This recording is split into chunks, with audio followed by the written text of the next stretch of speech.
Praise to the lord. మన ప్రభువైన యేసుక్రీస్తు శ్రేష్టమైన అమూల్యమైన నామంలో మీ అందరికీ వందనాలు. దేవుని వాక్యం ఎంతో అమూల్యమైనది కాబట్టి ప్రతిరోజు దేవుని జీవవాక్యంను విని అనేక మందికి షేర్ చేయండి. దేవుని పరిచర్యలో మీరు పాలు పొందండి. ఈరోజు దేవుని జీవవాక్యంను చదువుకుందాం. యోబు గ్రంథం 22వ అధ్యాయము 24వ వచనము.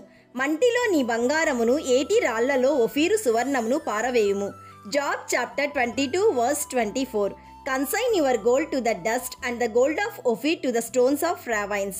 లోకంలో ఎంతో మంది వెండి బంగారములను ప్రేమిస్తున్నారు, వాటిని మోహించి ధరించుకొనిచున్నారు. ప్రియ సహోదరి సహోదరుడా, సృష్టికర్త అయిన దేవుడు ఎంతో ఆశ్చర్యకరమైన జ్ఞానముతో నీ ప్రతి అవయవమును అందమైనదిగా తయారు చేసి వాటిని శరీరమందు ఏ అవయవమును ఎక్కడ ఉంచాలో అక్కడ చక్కగా అమర్చాడు. దేవుడు నీకిచ్చిన అందమైన అవయవములు రత్నములు, ముత్యములు, బంగారము కంటే ఎంతో విలువైనవి. ప్రియ దేవుని బిడ్డ, ఈ శరీరంలోని ప్రతి అవయవము దేవుడు నీకిచ్చిన నగలు కావా? ఈ అందమైన అవయవాలకు రంధ్రాలు చేసుకొని రంగులు పూసుకొని వివిధ రకాల నగలను బరువులుగా వ్రేలాడ తీసుకుంటూ చాలా అందముగా ఉన్నాను అని నీకు నీవే మురిసిపోతున్నావు.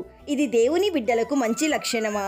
దేవుని వాక్యం సెలవిస్తుంది, మంటిలో నీ బంగారమును ఏటి రాళ్లలో ఒఫీరు సువర్ణమును పారవేయుము. అప్పుడు సర్వశక్తి గల దేవుడు నీకు అపరంజిగాను ప్రశస్తమైన వెండిగాను ఉంటాడు. అంతేకాదు, దేవుని స్వభావములు అత్యంత విలువైనవిగా గ్రహించి వాటిని నీ ఆత్మలో రూపింప చేసుకోవాలంటే వెండి బంగారములను, శరీర అలంకరణలను ద్వేషించుటకు తగిన పరిశుద్ధ శక్తిని దేవుని వాక్యం ద్వారా పొందుకోవాలి. My dear friend, if you are in God's hand, scripture says, I will make people scarcer than pure gold, more rare than the gold of Ophir.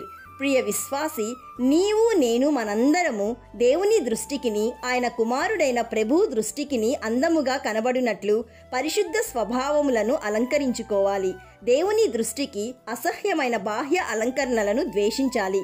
అప్పుడు పరిశుద్ధాత్మ దేవుని కృప వలన నీలో క్రమక్రమముగా మృదుత్వం, సాత్వికం, శాంతగుణం అను విలువైన స్వభావాలు ఏర్పడుతాయి. అప్పుడు దేవుడు తనకున్న దివ్య స్వభావములు అనే ఆభరణములతో నిన్ను అలంకరిస్తాడు. ప్రార్థన చేసుకుందాం, ఏకీభవించండి. సృష్టికర్త అయిన దేవ, ఈరోజు జీవవాక్యం ద్వారా మాతో మాట్లాడినందుకు మీ కృతజ్ఞతాస్తుతులు. తండ్రి, మాలో ఉన్న వ్యర్థమైన బాహ్య అలంకరణలను తీసివేయుమని ప్రార్థిస్తున్నాము. తండ్రి, మాకు పరిశుద్ధమైన జీవితం కావాలి. నీ దృష్టికి మేము అంగీకారముగా ఉండాలి. అటువంటి కృప దయచేయుమని ప్రార్థిస్తున్నాము.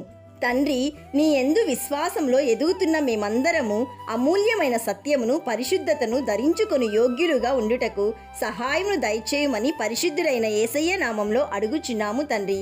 ఆమెన్. God bless you.